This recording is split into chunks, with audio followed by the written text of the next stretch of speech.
así que no esperen un monólogo, lo vuelvo a subrayar. ¿Hay algún comentario? ¿Qué les parece la idea de haber establecido este pequeño, este íntimo grupo, diría yo, de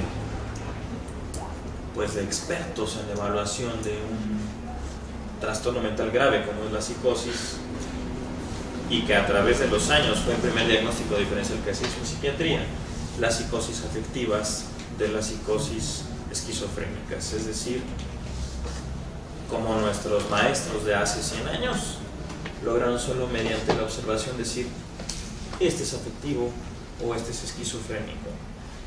¿Qué piensan desde su perspectiva como médicos, como enfermeras, como psicólogos, como criminalistas, de la importancia de tener este tipo de entrenamiento en petit comité? A mí me parece muy interesante porque en lo personal soy psicólogo y resulta que cuando uno le toca evaluar a personas, uno se encuentra de inicio con un ser humano enfrente y hay una primera relación e incluso, decía usted, mente contra mente, ¿no?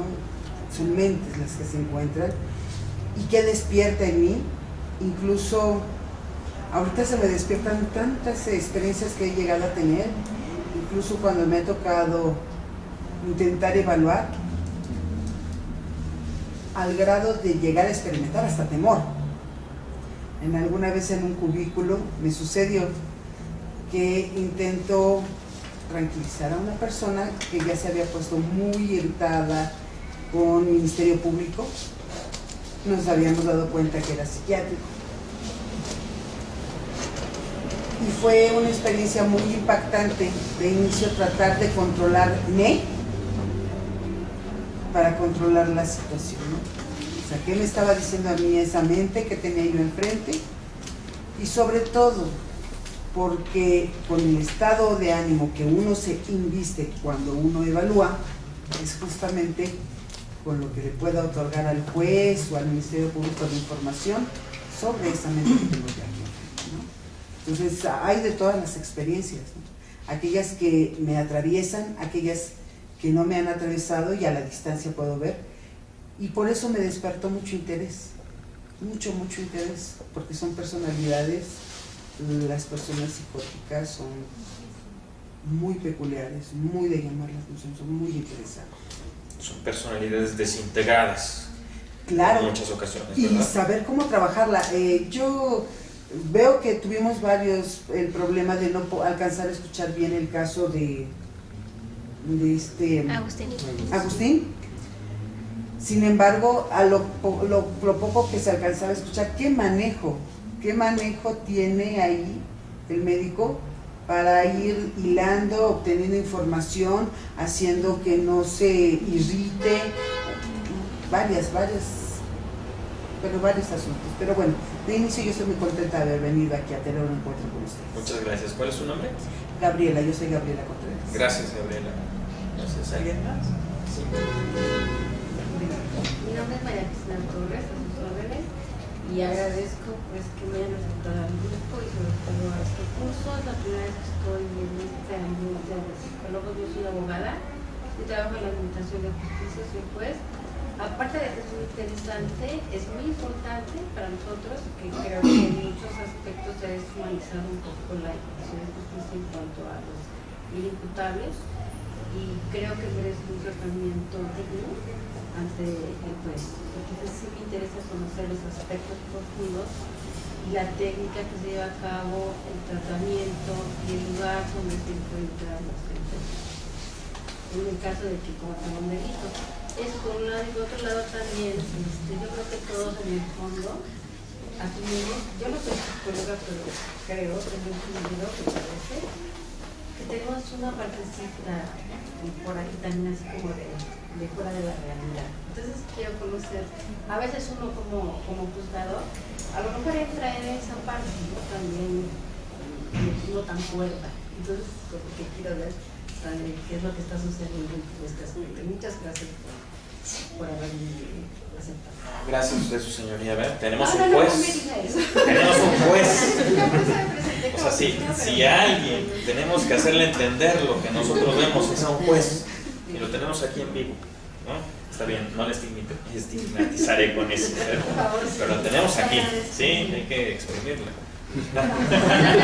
Bueno, adelante, doctor. Soy Saúl Guerrero Jiménez, médico de profesión.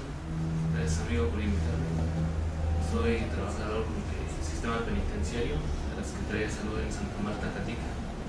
Para mí, pues también me parece muy interesante abordar este tipo de temas por el tipo de pacientes que a veces tenemos presentes, ¿no? Y que como médico general no tenemos a veces el conocimiento de cómo tratarlos, ¿no? Cómo saber abordar ese tipo de pacientes para que no agredan a más gente y a uno mismo. Finalmente nadie es perfecto, todos tenemos por ahí unos detalles y eso es interesante que hay que estudiar, que la normalidad, como se dice, es normal cuando la mayoría de la gente lo ve como bueno, lo demás se sale de control. Muchas gracias por venir. ¿Cuántos no pasamos en el Oriente? ¿No? Veías lo rudo de las indicaciones psiquiátricas, ¿no? Que a veces es necesario también. Sagrario Vázquez, soy abogada. También trabajo en el sistema penitenciario. Para mí es bien importante, porque como decía aquí su señoría, como decía que es muy importante para también ver la diferencia entre los imputables y los imputables y hasta dónde podría, bueno, en el sistema penal, hasta dónde se puede verlo de una excluyente de responsabilidad penal. También yo estoy muy contenta, me invitó mi hermana, ella es estudiando la carrera de tecnología, y pues muchas gracias. Gracias por su asistencia. Eso. Sí, claro. Sobre todo, bueno, ya personas que tienen la experiencia, pero nosotros que apenas nos vamos preparando, creo que es muy importante saber cómo reaccionar, qué medidas, qué tipo de cosas vas a afrontar delante de estas personas. Entonces, es algo que se tiene que preparar muy bien, es algo que debe de estar muy bien preparado mentalmente, muy estable para poder ayudar a esas personas, porque lo que necesitan es ayuda, como bien dicho, como bien dicen, no lo hacen porque ellos quieren. Entonces, también es parte de nosotros prepararnos para poderlos ayudar a ellos. Parte de estas actividades, pienso, indispensables que nos conozcamos, ¿no? Es decir, no nos habríamos enterado de la existencia de Cristina, de Saúl, de la licenciada, de los alumnos, de Ada, de mí, etc. De no haber promovido un sitio, pues, de reunión, ¿no? De reunión como lo hacen los antiguos, ¿no? Pues por el simple y llano placer de filosofar o de esclarecer lo que es la enfermedad mental grave y cómo se los vamos a hacer entender, ¿sí?, a las ramas del derecho, porque los médicos usamos un lenguaje muy rebuscado. Yo a mis alumnos les digo, si tú no entiendes un dictamen que llegue a tus manos, está mal hecho, punto. ¿Sí? Un dictamen debe tener la capacidad de transmitir a alguien que no es experto en tu rama algo que te está preguntando. ¿De acuerdo? Pues entonces, si están de acuerdo, empezamos a analizar los casos que subimos. En el grupo de Facebook,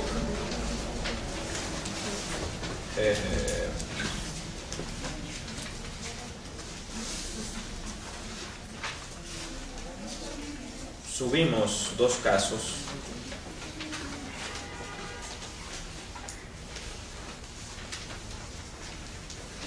Sin diagnóstico.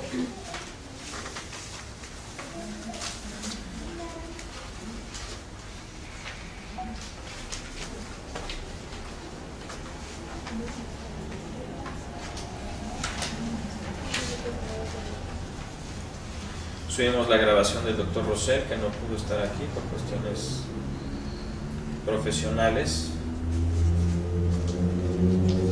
El caso de Agustín. Y solicitamos analizar, o bueno, ver la película de Psicosis, ¿no? que es un personaje altamente peculiar, va más allá de la ficción. Norman Bates.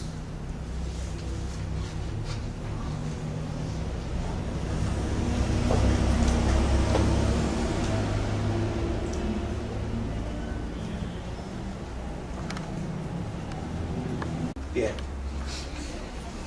¿Qué les llama la atención? De primera intención en este caso. La creencia de los extraterrestres, de que Bien. vinieron. Hay un pensamiento extraño que creen los extraterrestres. ¿Cómo? Es antisocial. Define antisocial. No le gustan relacionarse con más así. Ok, vamos a llamarle aislamiento.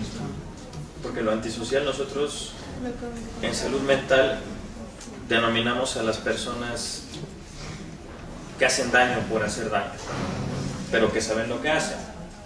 ¿De acuerdo? Es un primer concepto que no está nada mal aclarar, ¿no? Una conducta antisocial es la conducta que rompe vidrios, que orina en las calles, que le escupe la cerveza de su amigo, cosas así de simples, pueden ser conductas antisociales.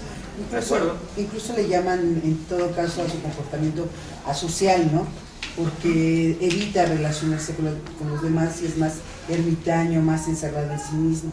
Así es. Entonces es una característica de él, ¿no? Para ir uniformando criterios, son aislados. ¿Vale? ¿Qué más? La posible influencia de la dependencia al opio de su padre. Los antecedentes son muy importantes siempre, ¿sí? Que de repente se volvía incoherente o incomprensible su lenguaje. Muy bien, el lenguaje es básico en la comunicación. Entonces, junto con pegado al pensamiento, el lenguaje es una muy buena ruta para empezar a evaluarlo, ¿sí? El rechazo de su madre, señor. Es otro buen antecedente, como comentaba Hugo, con su padre, rechazo de su madre, ¿sí? Su inestabilidad, Bien, ¿en qué aspecto? pues, sobre todo en relaciones sociales, ¿no? ¿Cómo No, que te no va? se relacionaba bien en ningún ámbito, tanto amigos, mencionan que no tenía amigos de su propio sexo. Bien. Que no buscaba una relación con una mujer, no quería tener un novio. ¿Qué nos habla de eso? El rencor que tiene a la Hacia una madre. mujer. ¿Rencor? ¿Qué más? ¿Misoginia tal vez? ¿Qué más? Y aparte también tenía ideas suicidas, ¿no? Ya finalmente. Podría ser también perfección. Tenía decepción de la vida. Decepción, Podría ser rencor, también ideas de perfección. ideas de perfección, eso no me queda muy claro. Posiblemente Algo así como- pensaba que no merecía vivir, ¿no? Ajá, Que algo no así estaba como sufriendo. Sin dejar de inferir lo que el caso nos quiere comentar, y yendo sobre la misma línea que empezamos por el pensamiento y lo siguiente fue el afecto, ¿sí? Resentimiento, ira.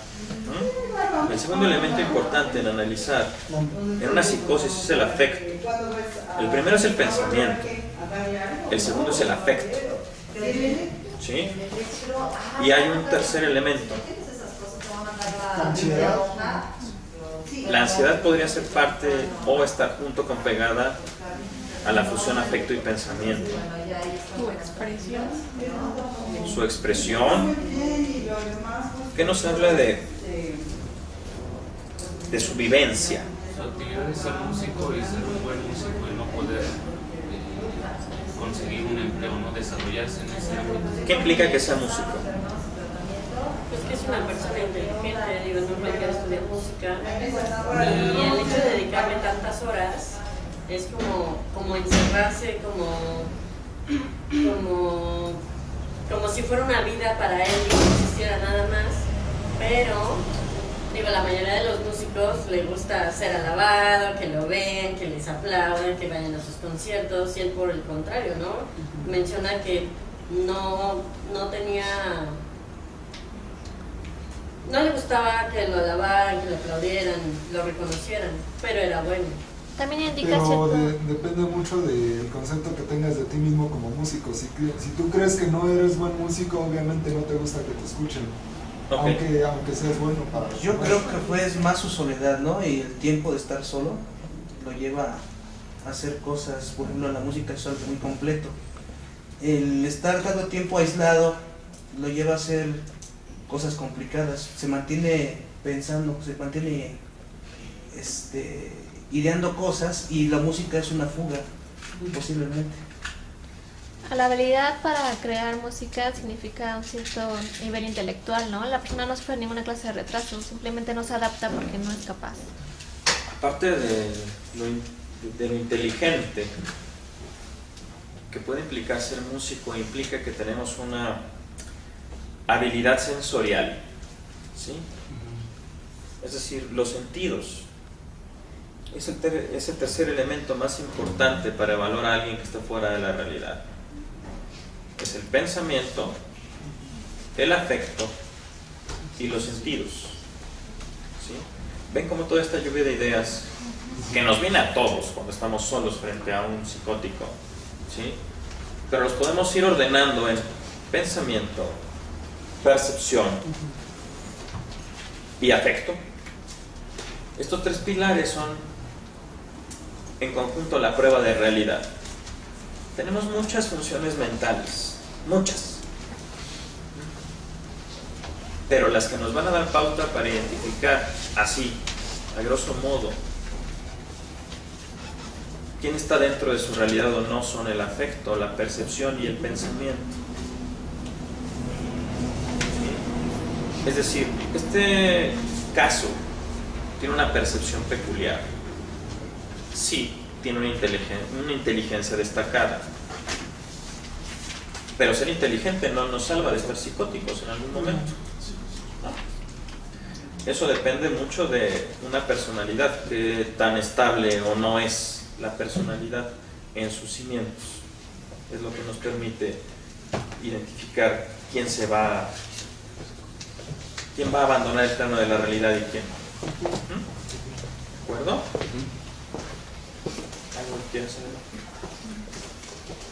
Bueno, a mí me encanta que cada quien desde su perspectiva, desde su punto de vista viendo esto, pero sí quisiera yo pues aclarar si todos entienden cuáles son las alteraciones precisamente del pensamiento o del acceso-percepción o de los afectos, porque yo no sé qué tanto saben. Entonces sí, vamos para más o menos equilibrar conocimientos en todos. ¿Alguien me puede decir qué sabe sobre pensamiento? ¿Cuáles son esas alteraciones del pensamiento? Bueno, la ubicación temporoespacial es una, ¿no? Cuando se altera no sabes en qué lugar estás, cómo llegaste ahí, o simplemente si es de día o de noche.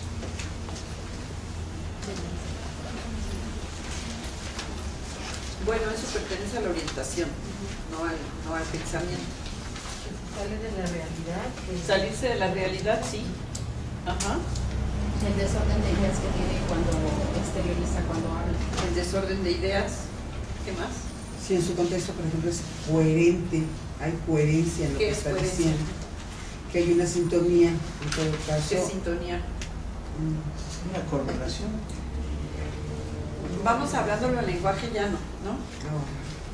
Es poder seguir un tren de pensamientos. Ajá. Lógico. Un orden y un desorden. Un orden lógico. Ajá. ¿Qué más? Bueno, y una duda es, hay algo llamado pensamiento mágico, ¿no? El hecho de que él piense que existen extraterrestres, o sea, quiere decir que tiene un pensamiento mágico englobado. Claro. Okay. ¿Qué es un pensamiento mágico? Cuando... ¿Ilusión? Por ejemplo, yo quiero ser millonaria, ¿es un pensamiento mágico? No. No tiene que ver con algo que es como una fantasía, ¿no? Estar ideando cosas fuera de la realidad que posiblemente no te van a pasar. Pero que para esa persona sí existe en el momento. Pensamiento mágico es algo primitivo. Tiene que ver más con ideas religiosas. Tiene que ver con parte del desarrollo. Si ustedes ubican lo que va creyendo un niño que va creciendo, a lo mejor el niño chiquito cree que su papá es el más fuerte del planeta, ¿no? Eso es normal a cierta edad. o que su mamá es, no sé, Siempre lo va a cuidar. ajá, la más poderosa, ¿no? O que la lluvia la manda un hombrecito que está allá arriba. Eso, si es un pequeño, un niño, es normal, pero si el hombrecito que manda la lluvia es alguien que lo está pensando un adulto, dependerá de la escolaridad también, porque si el sujeto no tiene ningún conocimiento, pudiera pensar, ¿no?, que los dioses se enojan y mandan la lluvia, como de manera primitiva se creía, ¿no? Entonces, ¿cuál sería la diferencia entre un pensamiento mágico y una alteración en las ideas, una alteración en el pensamiento? Los procesos exactamente mentales de las diferentes etapas, ¿no?, que se tienen. Cuando eres niño sabes que puede ser que sea una personita la que está allá arriba. ¿Y de veras todos creen que no existan los extraterrestres? No nos vigilan. La ecuación de Drake ayuda mucho, pero sí. Que nos visiten, ¿no? Que nos visiten, tal vez. ¿Por qué no? No sí creo, ¿no? Pónganme viendo.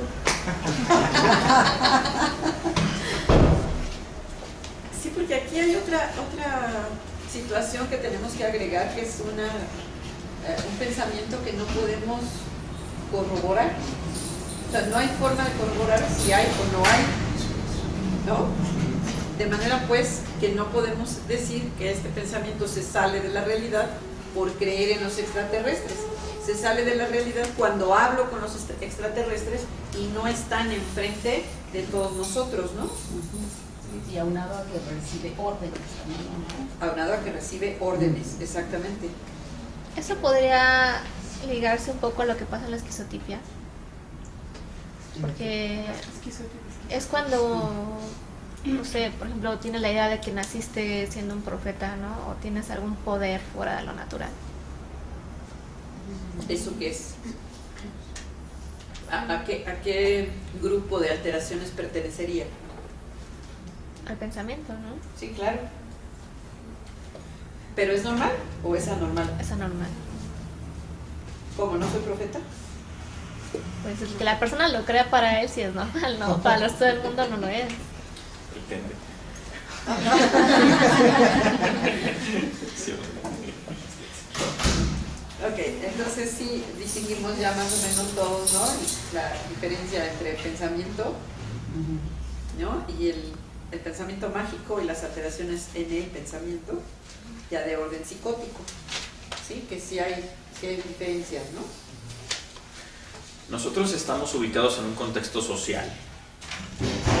Cuando nuestras ideas, caso es el pensamiento es producir ideas. Cuando nuestras ideas nos hacen actuar fuera de nuestro contexto social, entonces es cuando sospechamos que el pensamiento primero es anormal, ¿ok? Porque no todo lo anormal es enfermo, ¿sí? Vamos, lo normal en México es estar en 3 horas aplaudiéndole a la selección nacional, eso es lo normal, ¿no? A lo mejor lo anormal en México pues es estar leyendo un libro de cálculo diferencial e integral en 3 horas mientras la selección está jugando. Sin embargo, ninguna de las dos conductas son enfermas. La anormal ni la normal, por supuesto, por ende, no son enfermas. Sin embargo, si estoy bañándome en la Diana Cazadora, desnudo, implorando a los dioses que la selección gane, cuando en este momento no tiene ningún sentido porque lo tiene ganado, no solo estamos hablando de algo anormal, sino de algo enfermo, porque salió finalmente del contexto social y del contexto cultural, ¿sí? Esa es una primera etapa muy importante que bien hace la doctora Ada en señalar. Todos sabemos qué es el pensamiento, claro, ya estamos uniformados en ese concepto. Siguiente concepto que vale la pena uniformar es la percepción. ¿Sí? ¿Qué es la percepción? Pues es la capacidad que tienen los órganos de los sentidos de captar los estímulos externos. Vamos a quedarnos en los estímulos externos nada más, porque un dolor de panza es un estímulo interno y también se percibe. Pero vamos a quedarnos solo en los 5 sentidos, ¿sí? vista, gusto, olfato, tacto. ¿Cuál es el otro? Oído. Gracias. Y el oído, ¿sí? Entonces es captar los estímulos externos, esto es lo que nos da la función de percibir. Cuando nosotros percibimos, cuando algo está fuera de nosotros, es una percepción normal. Sin embargo, ustedes no perciben esta silla como la percibo yo. De entrada por la perspectiva, porque no todos estamos sentados en el mismo lugar ni en el mismo momento, ¿sí? La percepción cambia dependiendo de la perspectiva, número uno. Sin embargo, cuando percibimos fenómenos que los demás no pueden percibir, entonces ya estamos hablando de una alteración en el pensamiento que se llama alucinación. Cuando decimos, estás alucinando, es porque ya estás escuchando voces, o porque hormigas recorren tu cuerpo, o porque estás viendo que arañas bajan del techo, o porque ves todo al mismo tiempo, elefantes rosas y demás, con lo que estamos comentando.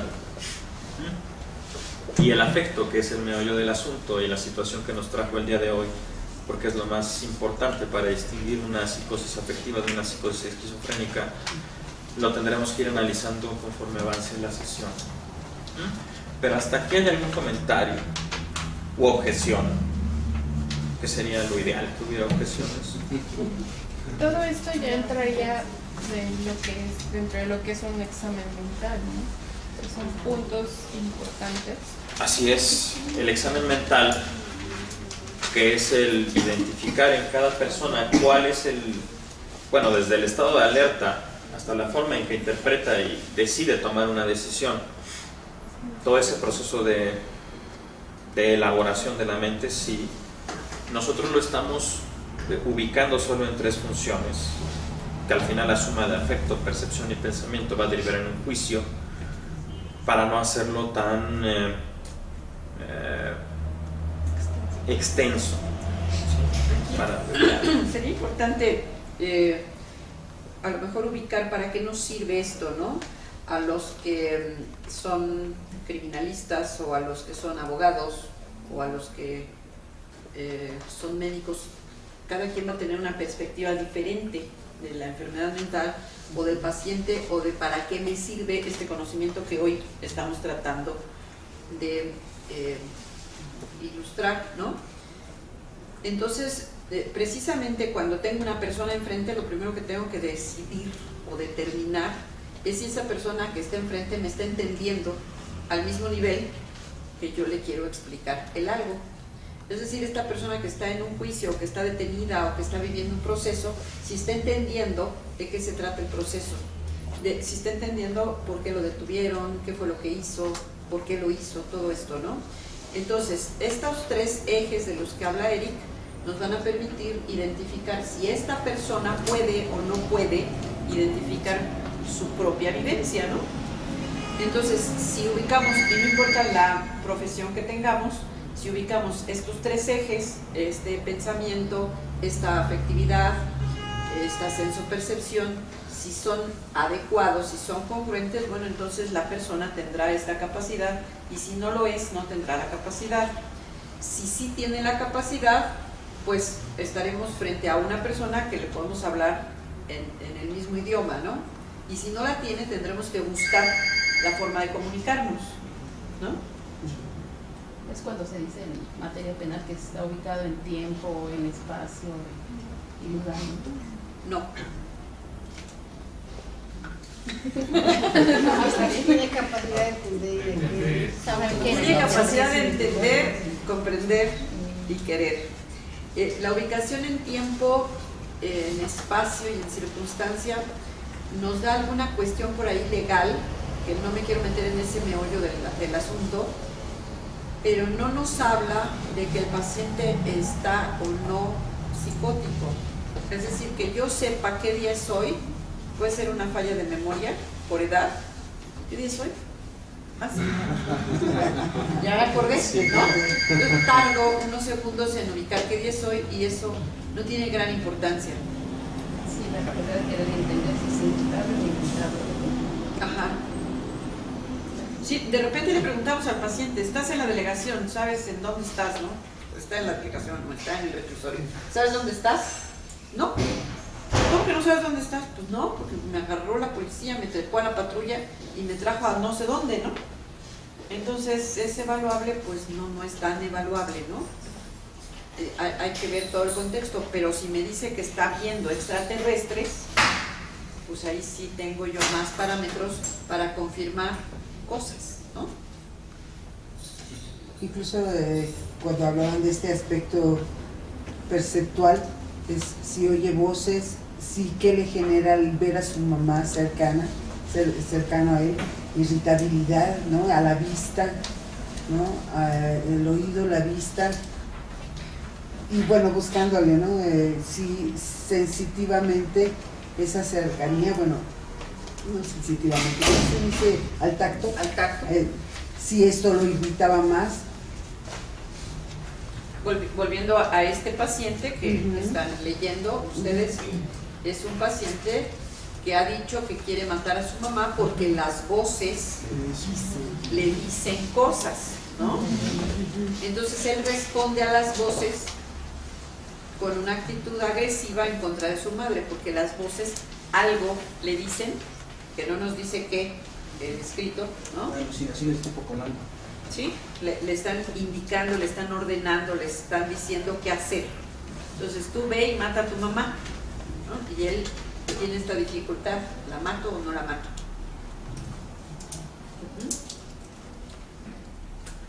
Sí me va quedando claro como, bueno, parece fácil, pero no lo es tanto, ¿no? Sí hay que identificar, esto es pensamiento, esto es percepción, esto es sensación, esto es sentimiento, ¿sí? Entonces, sí, hay que desmenuzarlo un poco más, como comentabas en el examen mental, pero de entrada alguien que, ¿cómo te llamas? Bueno, Jesús de Nazaret. Ok. Bueno, primero hay que verificar que no se llame Jesús de Nazaret. Claro. Hay papás que no quieren a sus hijos y les ponen cualquier nombre, ¿no? Entonces, la realidad. Pero una vez que descartamos que no se llama Jesús de Nazaret, que no es real lo que está diciendo, pues entonces ya uno se empieza a clavar en este tipo de situaciones, ¿no? En dónde estás, en dónde vives, cómo llegas a tu casa, ¿sí? Si llega acompañado, bueno, ¿qué es capaz de hacer? O él, ¿qué sabe hacer solo? No, pues es que se mete al metro y se pierde y puede estar horas perdido. Bueno, ya nos habla también de otro tipo de alteraciones, ¿de acuerdo? Pero bueno, de entrada, ubiquémonos una vez más en pensamiento, percepción y afecto, ¿sí? ¿Algo más hasta aquí? Del caso, a mí lo que me llamaría la atención hasta donde vamos leyendo es que se sonreía superficial e inapropiadamente, y el comentario sí va dirigido hacia la afectividad. ¿Qué quiere decir que se sonríe de manera inapropiada? Que no tiene motivos por los cuales reírse. Esa es una muy buena opción, que no tiene motivos para reírse. Bueno, pero también hay gente que se ríe por nervios, ¿no? Sí, y hay que diferenciar entre que no tenga por qué reírse y otra que sea el típico que es que a mí todo me da risa cuando estoy nervioso. Por ejemplo, sí. ¿Otra? Me acordé de un chiste. A ver. No, digo, también me acordé de un chiste. Las gesticulaciones o reírse podrían servir también. Digamos, si al momento de reírse es sarcástico. Ah, claro, puede estar burlándose de ti. Esa es otra opción. También puede quizás querer aparentar algo que no está sintiendo en el momento. ¿Cómo? Querer aparentar algo que no... Puede estar disimulando, puede estar burlándose de ti, puede no tener un motivo para reírse, puede estar nervioso, ¿sí? O que se mostraba indiferente ante las alabanzas que le hacían de la forma en que él tocaba la guitarra, ¿no? También es una forma afectiva. Bien, entonces, ¿cómo le hacemos para reconocer una sonrisa de otra? Estamos hablando solo de movimientos musculares. ¿Cómo identificamos una sonrisa de otra?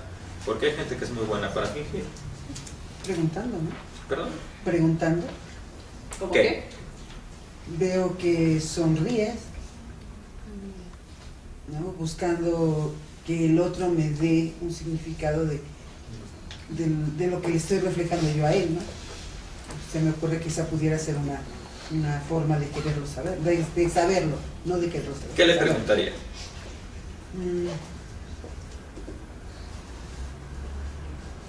Veo que sonríes. ¿Me podrías explicar a qué se debe tu sonrisa? Me llama la atención que sonrías. ¿A qué se debe? ¿Okay? ¿Alguien más? Así como las miradas, también se estudia, en este caso, el lenguaje corporal, ¿no? Hay diferentes tipos de sonrisas. Previas a que empiece a sonreír y durante que esté sonriendo. Es simplemente lo básico que es una sonrisa, el estudio de la kinesia. Si es una sonrisa verdadera o simplemente son movimientos involuntarios del cuerpo, de los músculos. ¿Y cómo reconoces eso? ¿Pero tú sabes de eso? No. Ok. Una sonrisa verdadera va incluido también músculos en la cara, los músculos del ojo, pero realmente también la mirada se fija feliz. La expresión de la mirada. ¿Usted cómo le hace? Porque tiene que hacerlo. Veo muchos cínicos diarios. No, hablo de los que se presentan ante usted. Bueno, ahí sí resulta un poquito complicado, pero básicamente esto que comentaban hace un momento, ver el motivo. Si no hay motivo, pues quiere decir que la persona pues está desubicada o se está hablando como dice la maestra de algo, de algún recuerdo.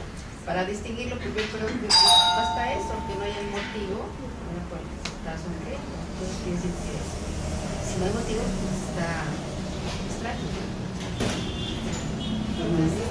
Si está extraño, pues ya nos da una cierta idea de que el sujeto o está evadido de la realidad o pudiera ser que efectivamente esté acordando de algo. Pero yo creo que es un comportamiento genérico y hay que ver como también comentaba en el contexto, ¿no? Desde que llega, se lo presenta, uno lo observa, si está incoherente, si está coherente, etcétera, y si sonríe sin motivo. Yo creo que, bueno, esa es mi percepción. Hablar, a pesar de que le pregunta, permanece callado, que tiene algunos reflejos en sus músculos, en su cara, por ejemplo, que esas sonrisas que no se dice, ¿verdad? Que de pronto quieren hablar o dicen incoherencias. Y aparte de a nosotros ya nos llega un diagnóstico, o sea, nosotros ya de ahí ya traemos la idea. Es raro, nosotros descubramos, raro que alguien tiene alguna enfermedad psicótica o psiquiátrica. Normalmente ya viene con el diagnóstico hecho por los médicos en la procuraduría o vienen en el reclusorio cuando están ingresados. Ahí también les practican el estudio y de alguna manera ya tenemos el antecedente porque ya previamente fue observado como nosotros más que nada nos basamos ahí en la observación cuando ya los comparecen.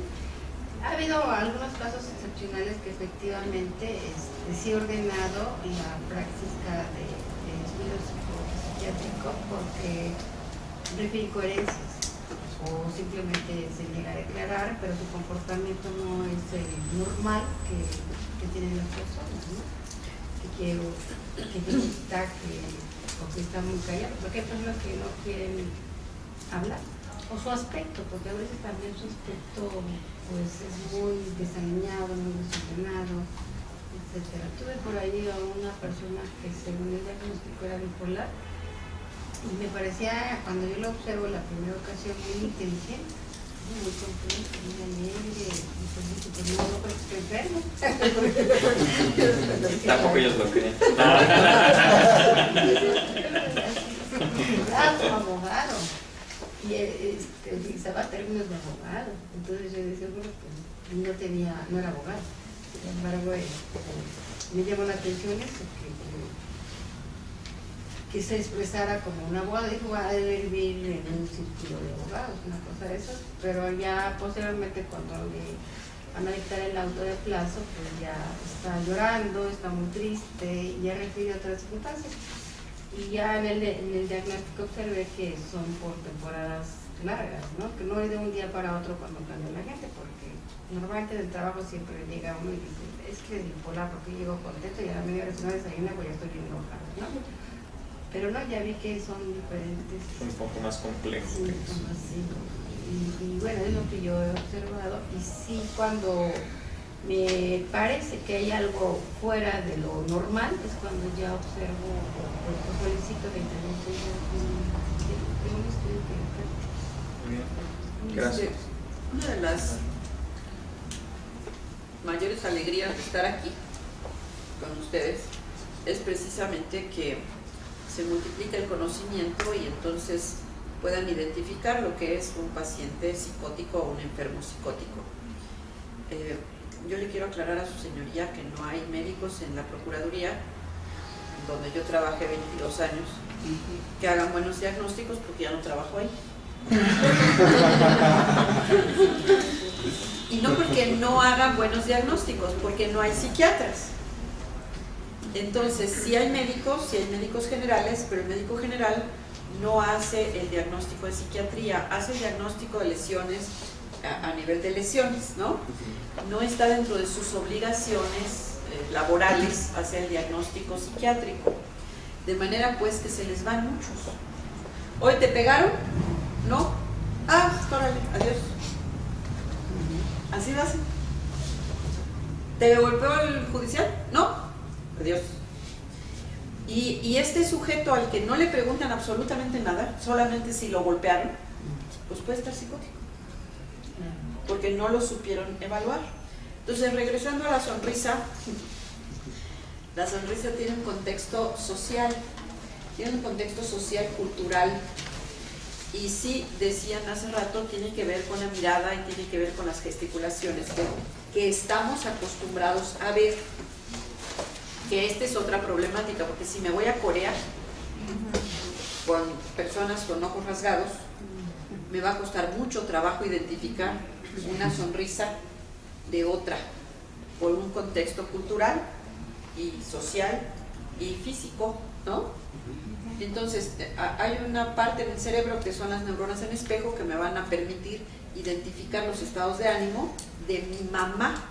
Cuando yo empiezo a crecer, empiezo a verle a mi mamá la cara, empiezo a identificar sus emociones de mi mamá, y entonces cuando mi mamá está enojada, grita, yo identifico qué gestos hace, y entonces ubico que ese gesto corresponde a enojo. Pero esto es en un contexto social, porque no nos enojamos igual los chilangos que los de Guerrero, o que los de Mérida, o que los de Sonora, o que los de Monterrey, y todos somos mexicanos, ¿no? O que los peruanos, o que los guatemaltecos, y todos somos latinos.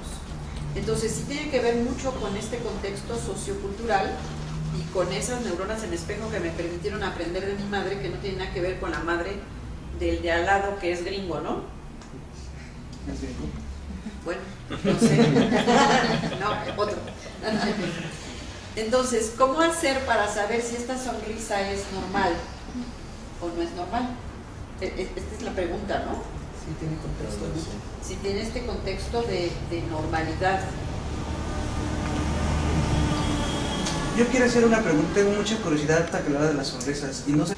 Cuando hay psicosis, cuando no hay una congruencia entre pensamiento y afecto, eso es un síntoma de psicosis. Cuando psicosis, cuando el pensamiento no es congruente con la realidad de nuestro contexto cultural. Yo puedo decir, saliendo de aquí, me voy volando a mi casa, para dos contextos, uno simbólico y otro que yo me aviente de esta ventana esperando que sí vuele a mi casa. ¿Sí? Entonces, saldría del contexto cultural, toda vez, bueno, incluso de naturaleza humana, ¿no? No creo que haya una cultura en el mundo que me crea que voy a ir volando a mi casa. ¿Sí? Entonces, psicosis es eso, es una pérdida del contacto con la realidad, es lo que coloquialmente llamamos como loquitos, ¿no? Y son los enfermos mentales más graves, y finalmente quien espera la justicia, o por lo menos la procuración de justicia, que le respondamos, bueno, este sujeto supo o no supo lo que estaba haciendo al momento de delinquir, o sabe o no sabe, para rendir declaración ministerial. Eso es el psicótico y a eso nos estamos refiriendo. Entonces, Para ubicarnos en ese punto ya tratamos percepción, un poquito de afecto, pienso algo bastante bien tratado de pensamiento, pero en resumen la psicosis es esto, es esta descoordinación en estos tres elementos. Uno de estos tres elementos se fuga de un contexto social o de un contexto congruente entre ellos mismos, es cuando sospechamos que hay alguna alteración grave en el estado mental, que se llama psicosis. ¿De acuerdo? Pasamos al segundo caso. Con respecto al otro, es la personalidad de la pasión. ¿Sí?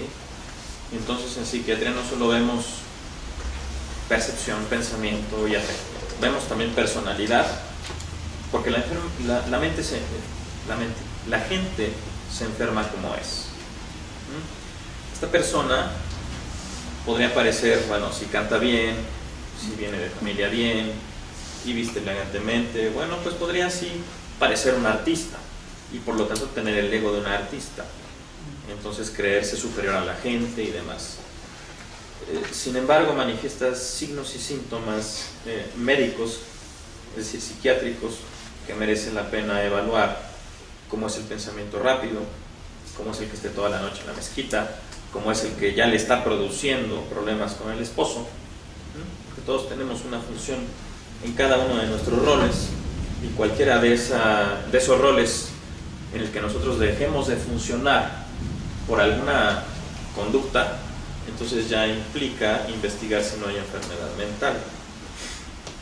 Esto es lo que se contrasta respecto al caso anterior. El caso anterior era un tanto raro, un sujeto aislado, un sujeto tal, pero esta mujer es extrovertida, ¿sí? De personalidad, sí, de personalidad es extrovertida, sin embargo ya no está durmiendo y piensa rápido, tiene problemas con el esposo y además tiene algo en tiroides, aunque sus exámenes son normales, tiene algunos detalles que pudieran desorientar. ¿Qué piensan? ¿Qué quisieran saber? Vamos a plantearlo de esa forma. ¿Qué quieren saber de la paciente? ¿Qué tan sana está? ¿Qué se preguntarían ustedes? ¿Qué tan sana aparentemente está? Sí. Es difícil, pero en todo este tipo de personas que son muy fanáticas se ven ciertos pensamientos raros, ¿no? Ya le etiquetaron de este lado, ya le dijeron fanática. Que no es, y rara. Que no es criticable, pero bueno, de alguna forma tienes que expresar fanática y rara. Sí. Es narcisista maligna, podría decirse. Tiene ideas delirantes místico-religiosas. Un accidente que le dañó la tiroides, provocó bocio. Posiblemente sí tenga un desorden hormonal, ¿no? Y aquí ya dejaron caer el narcisismo. El desorden hormonal, unas primeras pruebas de función tiroidea dicen que son normales, vale la pena repetirlas, pero totalmente de acuerdo. ¿Qué más? Megalómana. Megalómana, muy bien, muy bien. Es decir, se cree más que los demás, una idea sobrevalorada de sí misma. ¿Qué más? Bueno, soy fanático, yo no sé mucho de la religión musulmana, pero sí tengo la idea de que es muy exigente, ¿no? No sé si en el contexto social sea normal que una persona sepa de memoria el Corán siendo musulmana. Vale la pena echarse un clavado a la religión musulmana para tener un punto de referencia y saber si es normal o no, pero al marido le molesta y también es musulmán. Entonces me imaginaría que no es tan... A mí me llama la atención porque dice que el marido es musulmán, pero yo no sé la religión de ella. Quiero pensar que estamos en México y que este caso clínico es mexicano, porque así como está redactado, y no sé quién fue, no me dice si ella también es musulmana o ella tiene otra religión, como podría yo pensar, algo católica o algo que tenga que ver con el catolicismo o el cristianismo, porque entonces sí se me sale de la realidad cuando se mete a rezar a una mezquita. Si me pongo en el contexto musulmán, cuando tienen que rezar 5 veces al día, no me parece que se salga de la realidad. Entonces primero tendría yo que saber cuál es su religión. Bueno, aquí señala que desde los 7 años ya mostraba interés en el Corán. Puede que sea la religión de ella, ¿no? Yo también. Me pone molestado porque él cortaba cabezas. Yo también he leído el Corán, digo. Sí, claro. Pero no soy psicótica. Me interesa desde el punto de vista de saber de religiones, pero eso no tiene nada que ver, ¿no?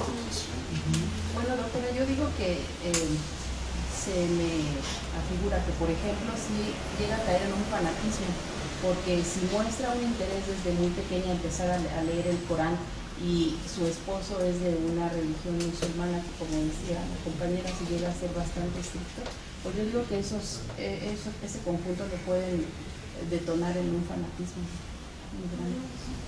Pues se vuelven obsesivos, ¿no? Obsesivos Yo de creo que, cuestiones religiosas. yo creo que habría que saber si la fascinación por leer el Corán era suya o influida por sus papás, ¿no? También. O por el mismo esposo, porque también los esposos musulmanes, cuidado, mucho cuidado. Entonces, también puede haber sido no por fanatismo, ya pensándolo bien, por miedo, ¿no? Muchas veces es muy fuerte esa religión. Yo lo que pensé fue en las primeras relaciones que pudo haber tenido pues con sus principales, o en este caso sus padres o algo así, por la edad en la que ella empieza a interesarse por el Corán.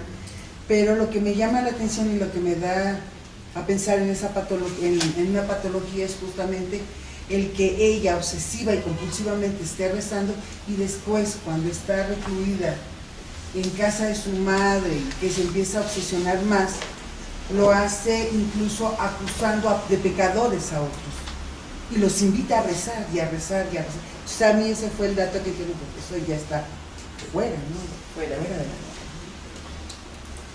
A mí lo que me llama la atención y me hace pensar que no es un caso de México, o tal vez sí en México, pero de una persona musulmana, es el hecho de la religión. A lo mejor para nosotros, ay, soy cristiana, soy católica, X, ¿no? No implica estar en la iglesia pegada todo el día. Pero en cuestión de los musulmanes, la mujer es menos. La mujer no está al mismo nivel de los hombres. La mujer, pues vemos que se casan o las casan a los que les gusta 12, 15 años, y está estipulado pues que la mujer es para beneficio del hombre y para procrear, ¿no? El hecho de que aquí la chica no haya tenido hijos, y lo cual aportaba problemas a la relación, tal vez para ella era algo de, oye, es que a mí me inculcaron que yo soy mujer y debo de servir a mi hombre y ya llevo cuántos matrimonios y no tengo hijos.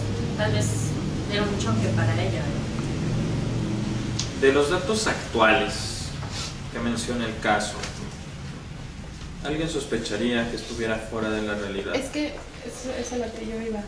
Menciona que está ubicada en tiempo, lugar y espacio, más sin en cambio sus conversaciones cambiaba, era constante el cambio en el tema y también se distraía mucho. Entonces ya no hablas de una ubicación, una orientación, puesto que no mantienes una línea, ¿no?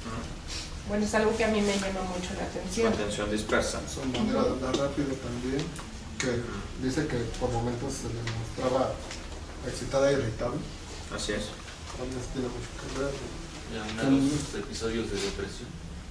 El hecho de los dos esposos, sí, uno no se sabe, son dos esposos, son dos matrimonios.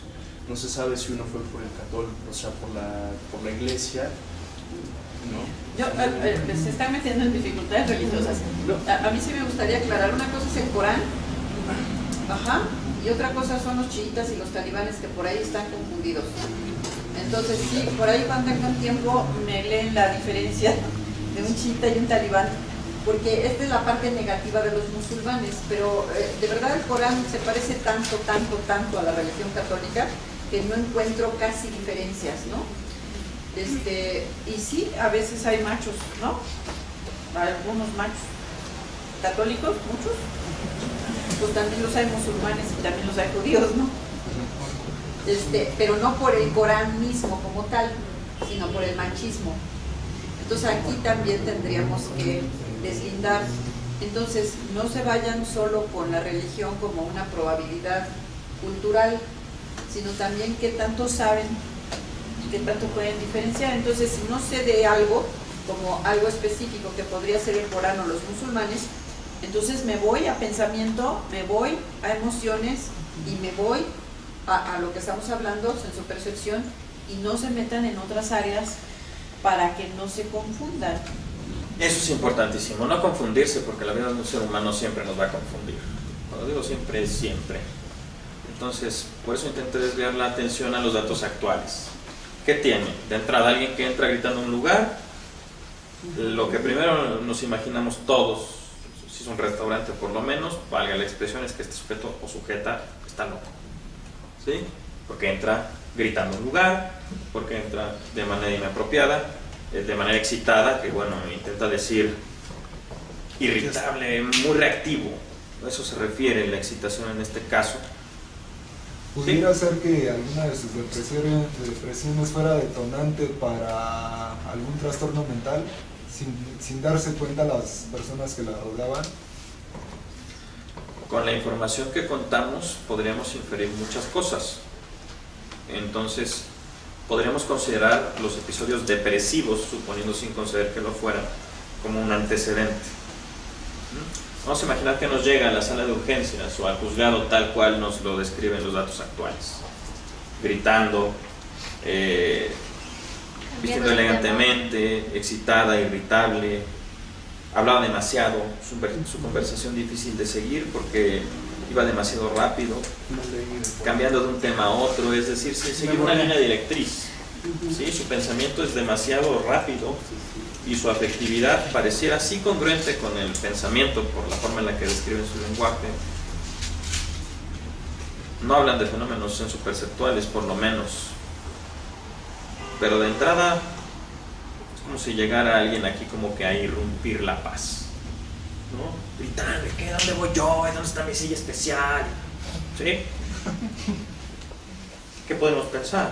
Ahí lo primero pueden ser drogas, ¿no? En ese momento sustancias. Eso es muy importante. Cualquier persona que haya perdido el contacto con la realidad, hay que descartar el uso de drogas. No solo en bueno, sí, en estos casos sobre todo que llegan muy excitados. Pero prácticamente en cualquier persona hay que descartar el uso de drogas. Muy bien. ¿Qué más? Bueno, algo que me llama mucho la atención, no sé si... Muy bien. Es independientemente de las cuestiones religiosas. Si la paciente alivia su sentido de angustia yendo a la mezquita después de tener un problema, es decir, después de discutir con su esposo y después de que se va con su mamá, es su manera de aliviarse, de sentirse más tranquila, de estar rezando y todo eso. Esa es mi duda, ¿no? Como si fuera un pensamiento obsesivo con un acto compulsivo de rezar. Es decir, para quitarme la angustia rezo como un círculo, ¿no? No es nada descartable. Es muy buena opción. Como una catarsis, ¿no? Como una catarsis, el hecho de que primero tiene un problema y después va a desahogarse a la mezquita. No, ¿qué es catarsis? Como un desahogo, como un desalojo de alguna... Un desahogo. Yo te cuento ahorita un problema que yo tengo, me desahogo, eso es catarsis. Ella al rezar le cuenta a alguien, se desahoga. No, entonces no es catarsis. ¿Sí? Aparte de aquí menciona, había palabras, aparentemente, se mezclaba palabras aparentemente sin darse cuenta. Y cuando va con la madre es cuando más explota. No cuando estaba en la mezquita después con la madre y es cuando más perturbada estuvo, ya teniendo alteración en su lenguaje. Los estímulos externos influyen, ¿no? La madre probablemente solamente no nos da más información en el caso. ¿Alguna otra observación?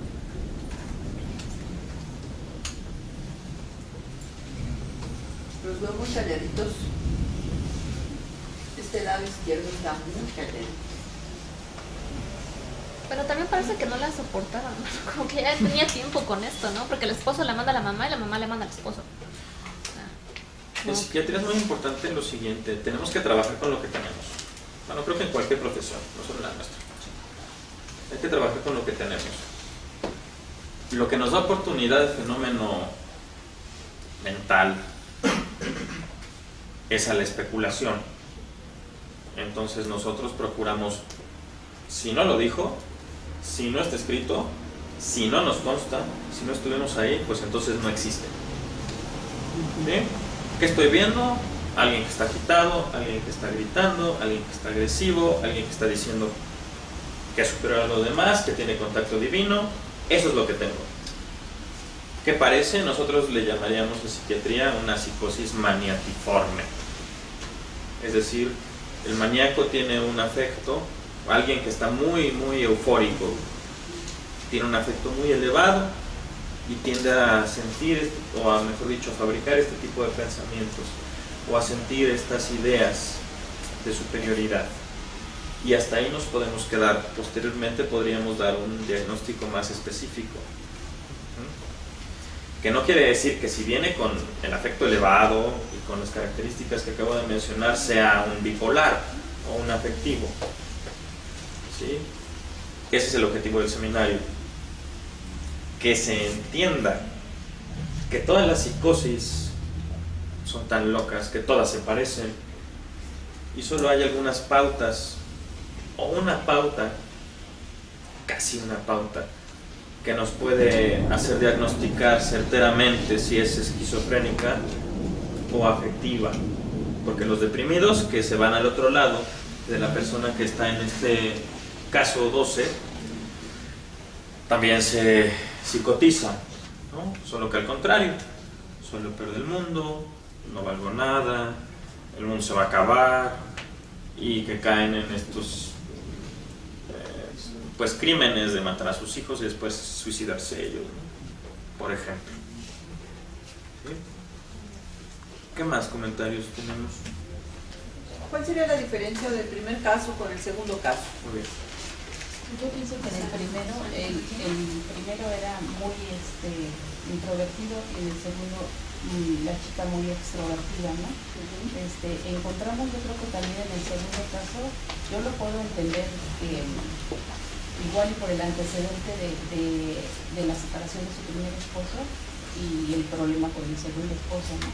Y en el primero que el chico se aislaba mucho, ¿no? De entrada el temperamento, ¿no? Si uno es, bueno, la personalidad, una es introvertida y otra es extrovertida. En el primero prevalecen más las alteraciones del pensamiento y en este las emociones o del afecto, ¿no? El primero, o sea, a mi punto de vista, pienso que sería más una esquizofrenia tipo paranoide, si me hace algo así. ¿Sí? Y ahorita ya sería una psicosis afectiva, ¿no? O sea, ya en el primero sí ibas a involucrar trastornos mentales, ahorita que ya sea más afectivo. O sea, sí se ve la diferencia muchísimo. Sí, es contrastante. También otra de las cosas, en el primer caso existe un rechazo de la madre y en el segundo existe el apoyo de escucharlo. Entonces yo creo que ahí también es un parteaguas para ambos casos. Uno se brinda apoyo y el otro es un rechazo total. Entonces también hay donde trabajar. Por cuestión pronóstica es muy importante la aceptación o el rechazo de la enfermedad mental. Una enfermedad mental tendrá mejor pronóstico cuando el rechazo no existe o cuando es capaz de ser superado. Torna a una persona segura en seguridad. ¿Perdón? Lo que torna a una persona segura en seguridad. Sí, tanto dentro como fuera. Así es.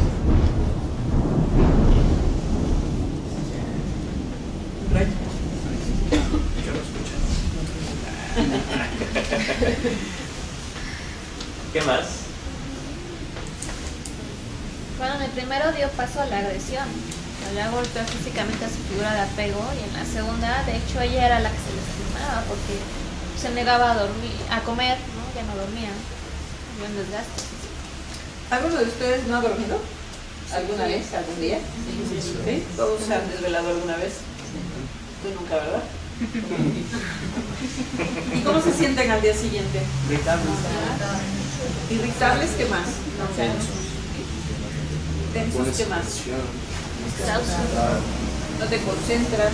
Depresivo porque te desvelaste y te gastaste todo tu dinero.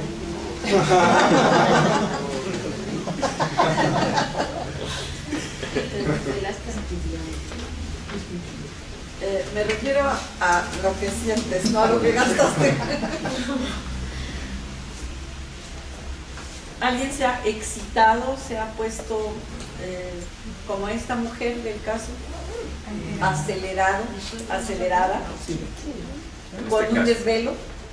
¿Quién se ha acelerado con un desvelo? Que esté eufórico. Ajá. ¿Nadie? Ahí nadie toma un par de copas que estén en el antro y... Casi podríamos decir que son normales.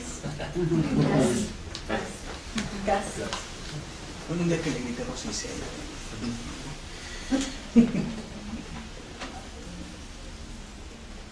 Sí, ¿vas a decir algo?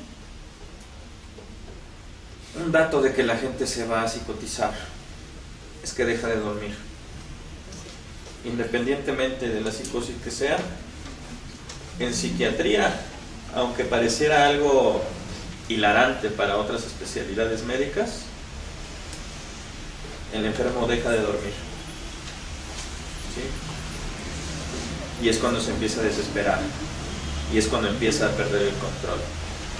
Es como el pródromo es como cuando uno siente el cuerpo cortado antes de enfermarse de un catarro. ¿Sí? No está durmiendo. Hay que ajustar la medicación. Porque no tarda en perder el contacto con la realidad. No tarda, me refiero a las siguientes 72 horas, si no recupera el sueño. Como el club de la pelea. ¿Cómo? Como el club de la pelea. Entonces, si no han dormido por la razón que sea, por fiesta o por trabajo o por estudio, es recomendable que duerman al día siguiente. No se pueden desvelar continuamente porque entonces enloquecerían. Y por insomnio, ¿También? El insomnio hay que tratarlo. Hay que medicarlo, ¿no? Ajá. El insomnio tiene, en pocas palabras, dos posibilidades. Está asociado a una enfermedad mental o es per se una enfermedad mental. Y cualquiera de las dos requiere tratamiento.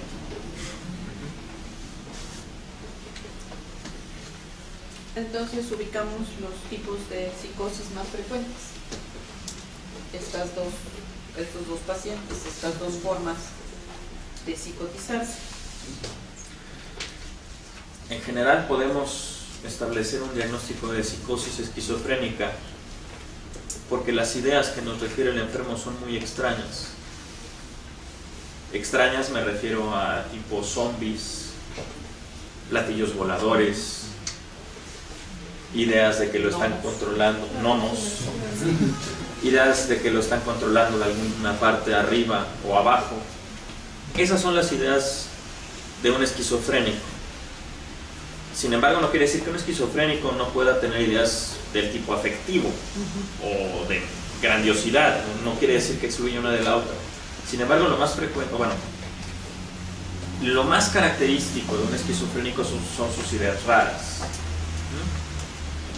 En cambio, de un paciente con psicosis afectiva es que ha tenido altibajos en su historia de vida por su manera de experimentar las emociones. Una pregunta, Sí. ¿una psicosis afectiva podría ser el caso de NEA, el caso que me presentaron en clase? En clase presenté un caso para los que no estuvieron en esa clase, sin embargo es de una persona con una desintegración que difícilmente se le puede evaluar incluso estos tres pilares de afectividad, pensamiento y percepción. Es una persona muy primitiva que vive en la oscuridad, en un cuarto, desnuda, en 4 extremidades, comiendo donde descome. Es el grado máximo de esquizofrenia que conocemos. NEA tiene alterada todas y cada una de sus funciones mentales. Por eso pudiera parecer afectiva, porque también sube y baja en sus emociones. Sin embargo, está tan desintegrada que no hay duda, es una esquizofrenia. ¿Sí? Esquizo significa roto o fragmentado. Freno significa mente. ¿Sí? Y el diagnóstico diferencial lo vamos a establecer de una forma más certera con la evolución de la enfermedad. Uno tiene un psicótico enfrente y le puede diagnosticar trastorno psicótico en estudio, y los siguientes 6 meses, si recupera su función, es decir, perdió el contacto de la realidad siendo estudiante de licenciatura y fue progresando su mejoría hasta que en 6 meses otra vez es estudiante de licenciatura, lo más seguro es que fue una psicosis afectiva. Su evolución lo dice. ¿Por qué? Porque la esquizofrenia deja incapacitada permanentemente a la persona que la padece. Es decir, un esquizofrénico no va a recuperar su función. Al cabo de 6 meses, es que él era estudiante de licenciatura, sí, pero es que ya no entiende ni lo que ve en la tele. O es que ahora solo está en la tele y tomando coca y fumando. Y es que ya lo intentamos regresar a la escuela y reprueba. O es que ya no pudo reinsertarse. Lo más seguro, y lo vamos a tratar como tal, como un esquizofrénico. ¿Sí? El pronóstico es lo que muchas veces, mejor dicho, en la mayoría de los casos nos va a dar la definición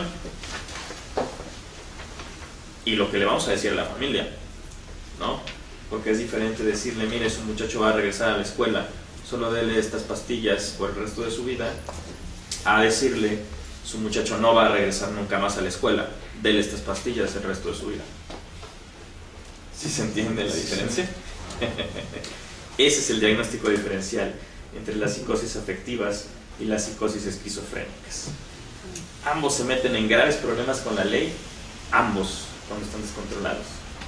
La diferencia es lo que le podemos ofrecer de rehabilitación a uno u otro, no porque el esquizofrénico no se puede rehabilitar o adquirir capacidades que no tenía. Sí puede, pero no como un afectivo. Entonces es diferente la esquizofrenia de la psicosis afectiva, no es un derivado. Exacto, exacto. Y ese es el objetivo de esta reunión. Esa conclusión. Todos están psicóticos, pero no todos los psicóticos están iguales.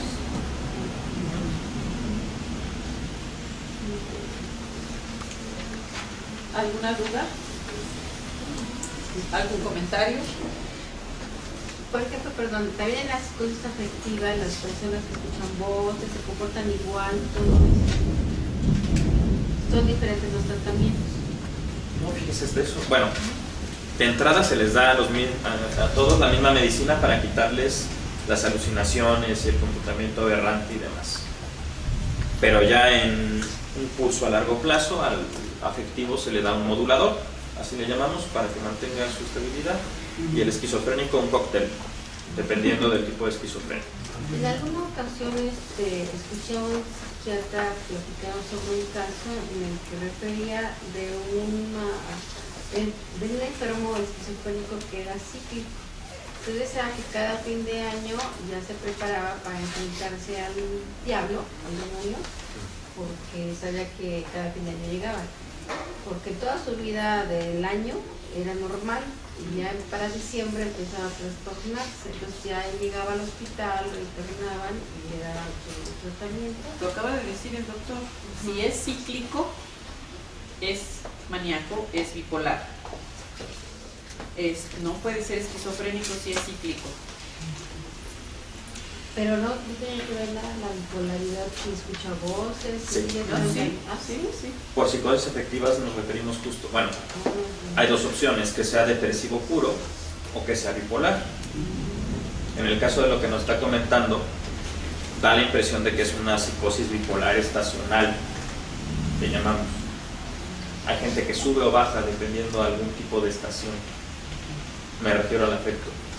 Y el afecto llega a subir o bajar tanto que pierden el contacto con la realidad, ya sea para arriba o para abajo. Entonces sí es posible programar la psicosis. Ahí viene el invierno, vámonos, aumentas la medicación en otro lado, bueno, para evitar que se genere. O le va reservando un lugar en el hospital psiquiátrico si no es posible alcanzarlo. Sí es posible. Pero si es cíclico, como comenta la doctora, no es esquizofrenia. La esquizofrenia está ahí. Igual que como no conozco la materia. No, y ese es. Y de eso se trata. Sí, porque jurídicamente el esquizofrénico va a ser incapaz siempre, aunque parezca normal. Y en el caso del bipolar tendremos que evaluar otras circunstancias, porque el bipolar puede ser en un momento de psicosis incapaz, pero el resto del tiempo puede ser capaz, ¿no? Entonces ahí está, vamos a decir, la importancia jurídica, porque no podemos ubicar al bipolar maníaco, por ejemplo, si está en un periodo de manía, pues sí es francamente incapaz, pero si está controlado, ni se le nota.